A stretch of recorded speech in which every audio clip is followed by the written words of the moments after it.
नमस्कार, बहुत स्वागत है आपका। हर खबर देख रहे हैं आप और मैं हूं आपके साथ शाहनवाज मिर्जा। चंडीगढ़ से हरियाणा से इस वक्त एक बड़ी खबर, जहां पर कैबिनेट की बैठक जो है वो खत्म हो चुकी है और सीएम मनोहर लाल उसकी अध्यक्षता करते हुए नजर आ रहे थे और बैठक के अंदर 7 एजेंडों को लेकर चर्चाएं की गई हैं। ये अहम खबर आपको बता रहे हैं, जहां पर जो कैबिनेट की बैठक थी वो खत्म हो चुकी है और 7 एजेंडों को लेकर चर्चा की गई है और इसकी खुद अध्यक्षता जो है वो सीएम मनोहर लाल करते हुए नजर आ रहे थे।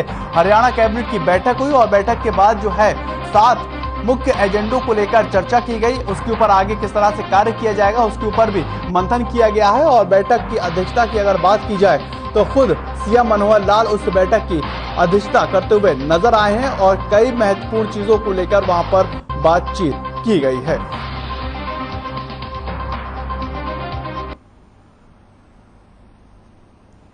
ये तस्वीरें आप देख रहे हैं, अध्यक्षता जो कर रहे थे खुद सीएम मनोहर लाल और अब ये बैठक जो है वो समाप्त हो गई। लेकिन महत्वपूर्ण बात यहां पर ये रही कि 7 ऐसे मुख्य मुद्दे हैं उनको लेकर चर्चा की गई है और 7 एजेंडों को लेकर चर्चाएं की गई हैं। सीएम ने बैठक की अध्यक्षता की और 7 अहम एजेंडों को लेकर चर्चा की कि धरातल के ऊपर इनको कैसे उतारा जाए और आगे किस तरह से कार्य जो है वो किया जाना चाहिए।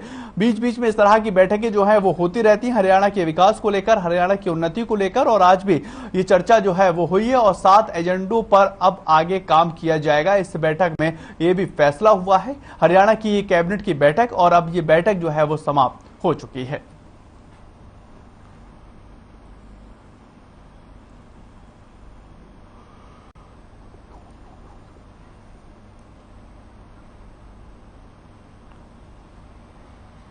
उधर दिग्विजय चौटाला चरखी दादरी के दौरे पर रहे और इस दौरान उन्होंने इंसो कार्यकर्ता सम्मेलन को संबोधित किया है और साथ ही ये भी कहा कि इंसो की ताकत के बल पर दुष्यंत चौटाला हरियाणा के डिप्टी सीएम बने हैं और पिछले विधानसभा चुनाव में जनता दुष्यंत को पूरा मौका नहीं दे पाई, इसलिए दुष्यंत चौटाला डिप्टी सीएम ही बन पाए हैं। वहीं जनता से उन्होंने अपील करते हुए ये कहा है कि अगर कार्यकर्ताओं को पूरी लगन से काम करेंगे तो दुष्यंत चौटाला अगले मुख्यमंत्री होने वाले हैं।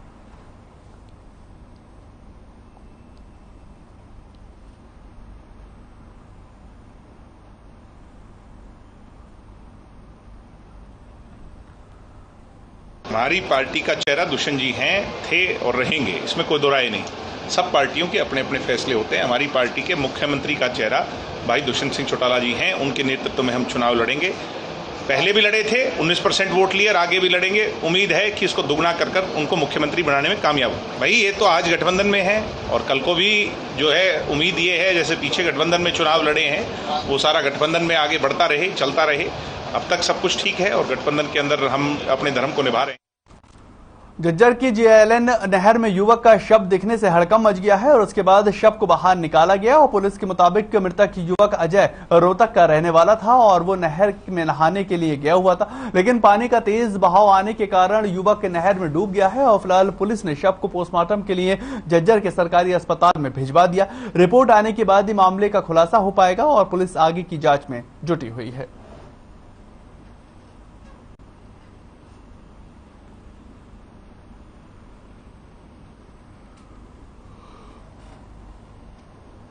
सूचना मिली थी कि एक व्यक्ति की नाश इसमें जेएलएन नहर में आई हुई है और उसके वारसान ढूंढते हुए वहाँ पहुँचे हैं। तो उस सूचना पर हम पहुँचे तो वहाँ पे इनके वारसान द्वारा नाश को नहर से निकाला हुआ था और इसकी शिनाख्त की अजय पुत्र श्री सुरेश कुमार वासी जगदीश।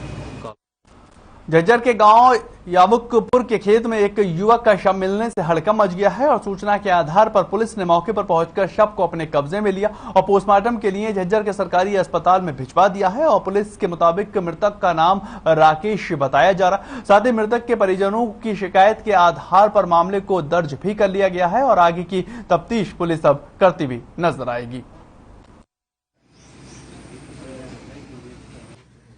भाई एक डेड बॉडी मिली थी कल याकूपुर के खेतों में।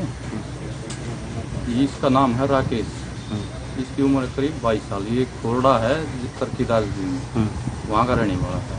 अच्छा, पोस्टमार्टम के बाद जैसी कार्रवाई होगी वैसी। चोट वोट के निशान है? ना चोट का कोई निशान नहीं। परिवार वालों ने कोई आपत्ति जताई? परिवार वाले तो ये कह रहे हैं भाई ये दबाव में उधर सोशल मीडिया के ऊपर आने वाली अनजान वीडियो कॉल के माध्यम से अपने जाल में फंसा न्यूड वीडियो बनाने वाले एक आरोपी को पलवल साइबर पुलिस ने गिरफ्तार कर सफलता को हासिल किया है और आरोपी इस तरह की वीडियो बनाकर पलवल निवासी से 1,78,000 रुपए ठग लिए। शिकायत मिलने पर पुलिस ने आरोपी को धर दबोचा है और आरोपी के ऊपर आगे की कार्रवाई करती नजर आ रही है।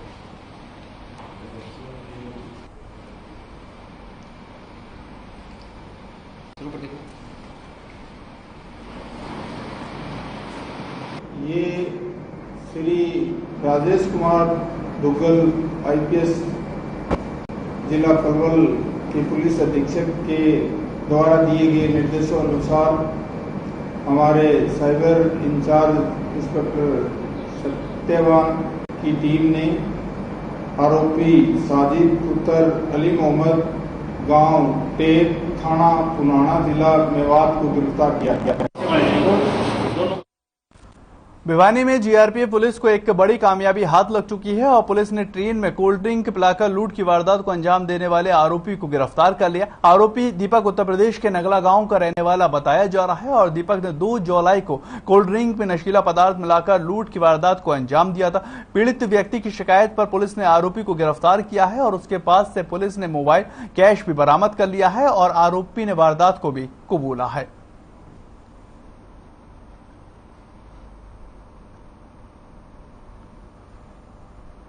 2022 को हमारे पास एक 0 FIR फरुखाबाद उत्तर प्रदेश से अफसरों के माध्यम से प्राप्त हुई थी। शिकायत में तहरीर किया गया था कि मैं दिनांक 2/7/2022 को भिवानी से फरुखाबाद जाने के लिए कालिंदी एक्सप्रेस रेलगाड़ी में सवार हुआ था। किसी अनजान व्यक्ति ने नशीला पदार्थ ठंडे में पिलाकर मोबाइल व उसकी नकदी चोरी कर ली। बहादुरगढ़ में बिजली महोत्सव कार्यक्रम का आयोजन किया गया और कार्यक्रम के अंदर रोहतक लोकसभा क्षेत्र से सांसद अरविंद शर्मा ने शिरकत को हासिल किया। इसी बीच सांसद अरविंद शर्मा ने कार्यक्रम को संबोधित किया और इसके बाद अरविंद शर्मा ने पत्रकारों से भी प्रेस कॉन्फ्रेंस के जरिए बातचीत की कि झज्जर जिले के अंदर 180 गांव हैं और 24 घंटे बिजली की आपूर्ति होनी चाहिए। इस योजना के तहत काम किया जा रहा है और बचे हुए 54 गांव भी मार्च 2023 तक 24 घंटे बिजली आपूर्ति शुरू कर दी जाएगी। सांसद अरविंद शर्मा ने संसद में विपक्ष की ओर से किए जा रहे तमाम गतिविधियों को लेकर भी उन्होंने बयान दिया। उन्होंने कहा कि राष्ट्रपति द्रौपदी मुर्मू पर दिए बयान को लेकर काफी सख्त होना चाहिए और वो हमारे देश का सम्मान है, उनके साथ इस तरह की भाषा का इस्तेमाल नहीं करना चाहिए।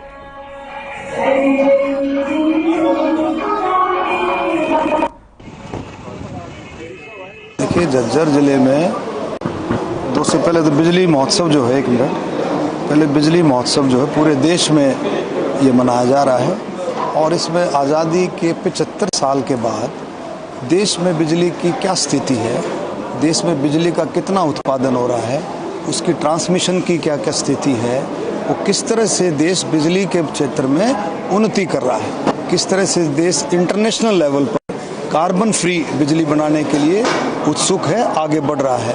तो ये सारी इन बातों पर चर्चा हुई। झज्जर की स्थिति ये है कि झज्जर में 234 के करीब लगभग गांव हैं। 234 गांवों में से 180 गांवों में हमारी जो जगमग योजना है उसके तहत में 180 गांवों में 24 घंटे बिजली। चरखी दादरी जिले के गांव छपारा पॉलिटेक्निकल कॉलेज में जिला स्तरीय बिजली महोत्सव कार्यक्रम का आयोजन किया गया है, जिसमें दादरी जिला उपायुक्त श्यामलाल पुनिया ने बतौर मुख्य अतिथि शिरकत हासिल की। बिजली महोत्सव कार्यक्रम के अंदर स्कूली बच्चों ने नुक्कड़ नाटक के जरिए लोगों को बिजली से बचत करने के लिए जागरूक किया है और वहीं कार्यक्रम को संबोधित करते हुए जिला उपायुक्त श्यामलाल पुनिया ने ये बताया है कि सरकार की ओर से लोगों को बिजली की सुविधाएं उपलब्ध करवाने के लिए पूरे प्रयास किए जा रहे हैं। हरियाणा सरकार की ओर से कई गांवों में 24 घंटे बिजली आपूर्ति दी जा रही है और आगे भी हम ये प्रयास करते रहेंगे। देखिए, बिजली उत्सव है पावर रेट 2047 और खुशहाल भारत का जो सपना है वो साकार तभी होगा जब हम प्रत्येक शहरी उसमें अपना योगदान देंगे और बिजली संरक्षण और बिजली हर घर में पहुंचाना इसका एक लक्ष्य है। तो उसमें हम बहुत हद तक सफल हुए हैं और आम नागरिकों से मैं अपील करता हूं कि आप इसमें सरकार को प्रशासन का सहयोग करें ताकि जो बिजली का बचत भी हम कर पाएं और ज़्यादा जो ज़रूरतमंद लोग हैं उन तक बिजली पहुंचा पाएं। अंबाला में 28 जुलाई को बिजली महोत्सव मनाया गया और इस महोत्सव का नाम उज्जवल भारत उज्जवल भविष्य रखा गया है और इस महोत्सव में अंबाला के एमएलए असीम गोयल ने भी शिरकत को हासिल किया। इस महोत्सव में लोगों को बिजली के लिए जागरूक करने के लिए पहल की गई है और एमएलए असीम गोयल के मुताबिक ये कार्यक्रम बिजली विभाग की तरफ से था। इस दौरान केंद्रीय अधिकारी और प्रादेशिक हरियाणा सरकार ने ज्वाइंट कार्यक्रम में उपभोक्ताओं को बिजली बचाने और बिजली की जागरूकता के बारे में विशेष योगदान कैसे दें महत्व समझाया है। एक्चुअली बेसिकली ये जो प्रोग्राम था वो मिनिस्ट्री ऑफ पावर और एमएनआरई जो कि हमारी ministry of non new renewable energy है, वो दोनों का एक कंबाइंड प्रोग्राम था और जो हम आज़ादी के 75वें साल में हम आज जा रहे हैं उसमें इसके उपलक्ष्य में उज्जवल भारत उज्जवल भविष्य के रूप में इसका थीम था और इस थीम के उसमें हमने ये कार्यक्रम मनाया। क्या कुछ कार्यक्रम है? देखिए, आज इस प्रकार आज़ादी का अमृत महोत्सव हम मना रहे हैं। पिछले 75 सालों में देश ने विकास के नाते कितनी यात्रा तय की, विभिन्न विभागों के माध्यम से इस चीज़ों को दर्शाया जा रहा है। 25 साल, क्योंकि 19 में हमारा देश आज़ाद हुआ, 2047 को हम अपनी आज़ादी का शताब्दी वर्ष मनाएंगे। मैं अवतार सिंह वासी जिला नौरा है और मैंने 5 सरपंच साहब जेता मंगवाएंगे, फिर हम बिलवा लेंगे। कहने को तो ये बल्लभगढ़ की सब्जी मंडी है, लेकिन किसी नर्क से कम होती नजर नहीं आ रही। बल्लभगढ़ की ये बड़ी सब्जी मंडी थोड़ी सी बरसात में ही तालाब बनती हुई नजर आई है और सब्जी खरीदना तो दूर की बात है, यहाँ पर चलना भी दूभर होता हुआ नजर आ रहा है। कल रात को ही धीमी धीमी बरसात ने यहाँ के पोल खोल दी है और दिखाई दे रहा ये नजारा फरीदाबाद के बल्लभगढ़ शहर में सब्जी मंडी का है, जहाँ हम एक तालाब के रूप में से तब्दील होते हुए देख सकते हैं।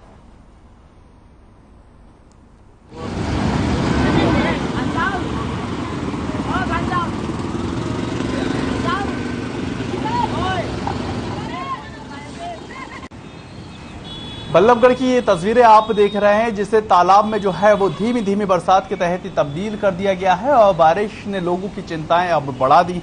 लोग काफी परेशान हैं कि आखिर इससे कैसे निजात मिले और सब्जी मंडी जो है वो फिर से सब्जी मंडी में तब्दील होती हुई नजर आए। यहाँ पर निगम की भी पोल खुलती हुई नजर आ रही है और जो दावे किए गए थे कि बारिश के दौरान कोई भी परेशानी नहीं होगी, वो भी जमीनी स्तर पर धराशायी होते दिखाई दे रहे हैं।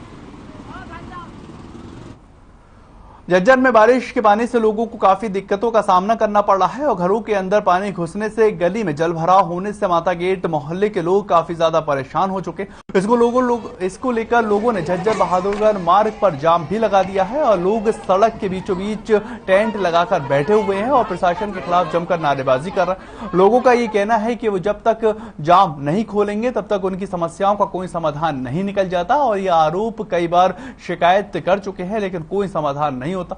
लेकिन समस्याओं का हल नहीं निकल रहा और जाम लगाए जाने के कारण सड़क के दोनों तरफ लंबा जाम लग गया है और लोगों को काफी दिक्कत हो रही है। जाम लगा के बैठे हो भाई, पूरी कॉलोनी में पानी भरा हुआ है, घरों में पानी भरा हुआ है। 10 दिन पहले भी कहीं थी लगा तीन चार फुट पानी खड़ा हुआ है। गलियों में जाके देखो, हर घर में पानी भरा हुआ है, इसलिए जाम लगाया हुआ है। किस चीज का पानी है? सप्लाई का है या सप्लाई का नहीं, बारिश का है। अच्छा। उधर हरियाली तीज के अवसर पर बहादुरगढ़ में बहादुरगढ़ पत्रकार संघ की तरफ से एक कार्यक्रम का आयोजन किया गया है और शहर के गर्ल्स कॉलेज में आयोजित इस कार्यक्रम में सावन और तीज के गीतों पर महिलाओं ने नृत्य प्रस्तुत किया। इसके साथ ही महिलाओं और छात्रों ने जमकर झूला झूलने का आनंद भी लिया। आपको ये बताएं कि महिलाओं ने इस आयोजन की जमकर तारीफ की।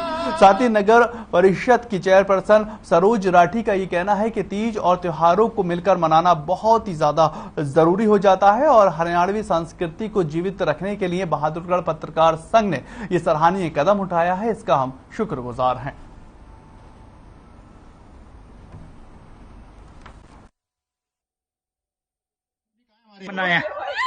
सच में ये त्योहार मनाने का आज उत्सव ही अलग लगा जैसे कि इतनी खुशी मिली, हमारे बचपन लौट गया। हमें झूला झूलने को मिला, हमें पत्रकार संघ ने आमंत्रित किया, उसके लिए हमें आभार व्यक्त करती हूँ। मैं महेश्वरी महिला संगठन की उपाध्यक्ष कनक सोमानी।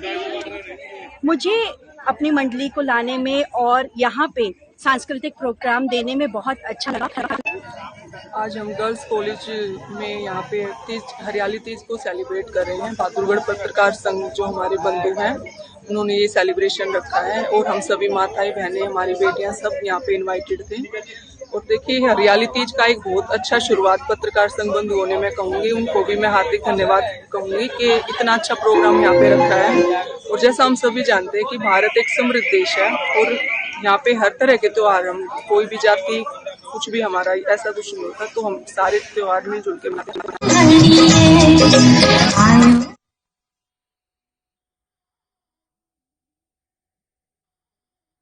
बहादुरगढ़ की आप तस्वीरें देख रहे हैं जहां पर महिलाओं ने गीतों के ऊपर नृत्य किया है और काफी ज्यादा खुशी उनको महसूस हो रही। हरियाणी तीज महोत्सव की ये तस्वीरें हैं। साफ तौर पर आप ये देख सकते हैं किस तरह से अपने बचपन की यादों के तहत ये तमाम खुशियां मनाती हुई महिलाएं नजर आ रही। महिलाओं ने गीतों को लेकर नृत्य किया और काफी खुशी का इजहार किया। उन्होंने कहा कि हम बहुत ज्यादा खुश हैं कि पत्रकार बंधुओं ने इस कार्यक्रम का आयोजन करवाया है और हमारे लिए इस तरह के उपलक्ष्य को और इस तरह के माहौल को बनाया गया। और महिलाओं ने कहा कि आगे भी इस तरह के कार्यक्रम होते रहने चाहिए ताकि अपनी संस्कृति से जुड़ने का हमें एहसास होता रहे और उसका महत्व जो है वो हम समझ सकें।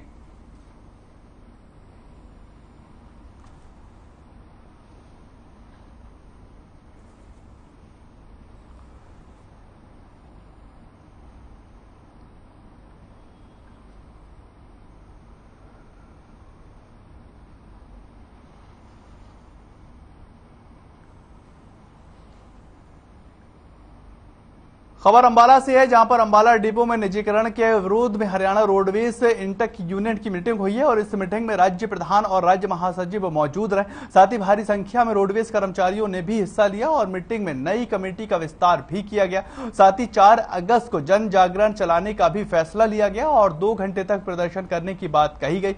इस दौरान रोडवेज के बेड़े में नई बसों को शामिल किए जाने की मांग रखी गई है। वहीं डीजी ने 2000 नई बसें शामिल करने का आश्वासन दे दिया।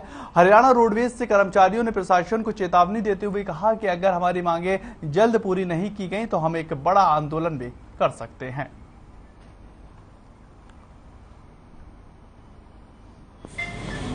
चैनल के माध्यम से बताना चाहता हूं, राज्य प्रधान इंटक यूनियन से वीरेंद्र सिंह सिगरवा, आज हमने अंबाला डिपो में मीटिंग की और मीटिंग में हमारा नई कमेटी का विस्तार किया है क्योंकि 3 जुलाई को हमारा चुनाव पूरा संपन्न हुआ था इंटक यूनियन का और सभी डिपोओं में कमेटी का विस्तार करने में हम लगे हुए हैं।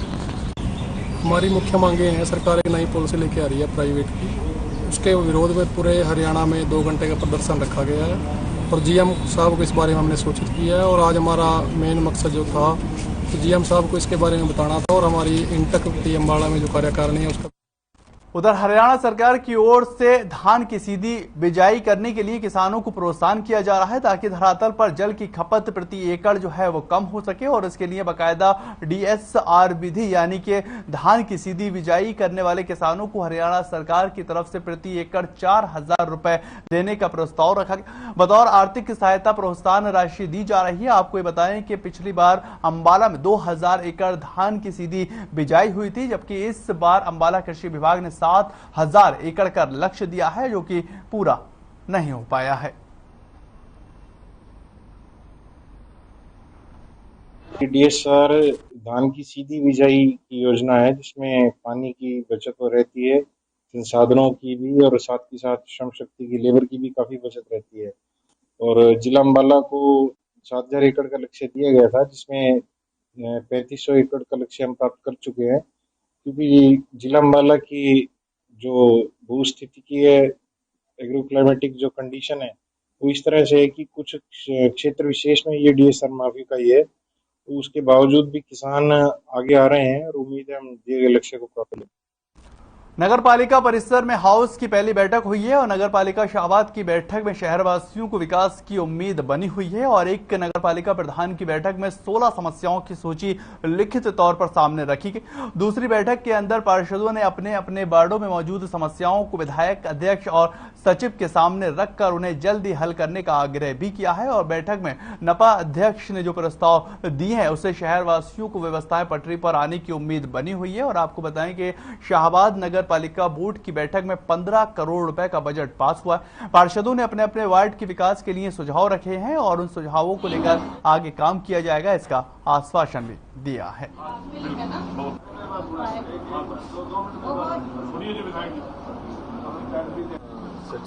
ये तो इसको जो हमारा जलेबी उधर कैथल रेलवे स्टेशन के पास से खाद से भरे ट्रक ने एक मोटरसाइकिल पर एक दंपति और 1.5 वर्ष के बच्चे को कुचल दिया है, जिससे बाइक सवार महिला और बच्चे की मौके पर ही मौत हो गई। बाइक सवार गंभीर रूप से घायल है और बताया जा रहा है कि हादसा तब हुआ है जब कैथल रेलवे स्टेशन पर एक ट्रक मालगाड़ा से खाद के कट्टे लोड करके जा रहा था। गोदाम की तरफ जाता नजर आया और मंडी के दूसरे गेट की तरफ से अमित अपनी पत्नी और बेटे को लेकर मोटरसाइकिल पर जा रहा था और जानकारी के अनुसार ट्रक चालक ने अचानक ट्रक साइड में बदल दिया, जिसकी वजह से मोटरसाइकिल जो है वो उससे टकरा गई और महिला और बच्चे की मौके पर ही मौत हो गई। इसके बाद गुस्साए लोगों ने ट्रक के ऊपर हमला किया, लेकिन ट्रक चालक जो है वो मौके से फरार हो गया।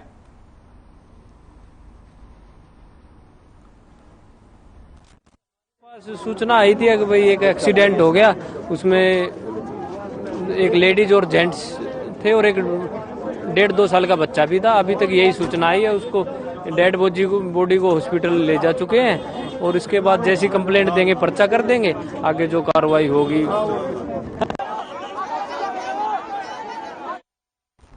पीएनडीटी नोडल ऑफिसर डॉक्टर प्रभु दयाल के नेतृत्व में स्वास्थ्य विभाग की टीम ने हिसार चुंगी स्थित एक नई पहल की शुरुआत की है और निजी अस्पताल के ऊपर छापा मारा।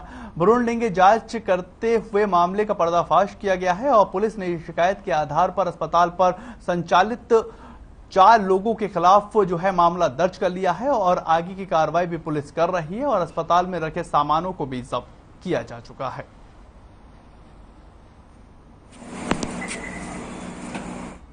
हिसार की तस्वीरें आप देख रहे हैं, जहां पर जो भ्रूण है उसको लेकर जांच की जा रही थी। निजी अस्पताल है, उसके ऊपर अब छापा मारा गया है। पुलिस को जैसे ही जानकारी मिली, पुलिस की टीम का गठन किया गया और पुलिस जो है फिर वो छापा मारने के लिए वहां पर पहुंच गई। जो इसका संचालन करते हैं उनको 4 लोगों को भी गिरफ्तार किया जा चुका है। अल्ट्रासाउंड मशीनों के साथ साथ पेपर और तमाम चीजों की भी जो जानकारी मिली थी उसको भी सीज कर दिया गया है, उसको भी अपने कब्जे में ले लिया गया है और आगे की जांच जो है वो पुलिस करती नजर आ रही है।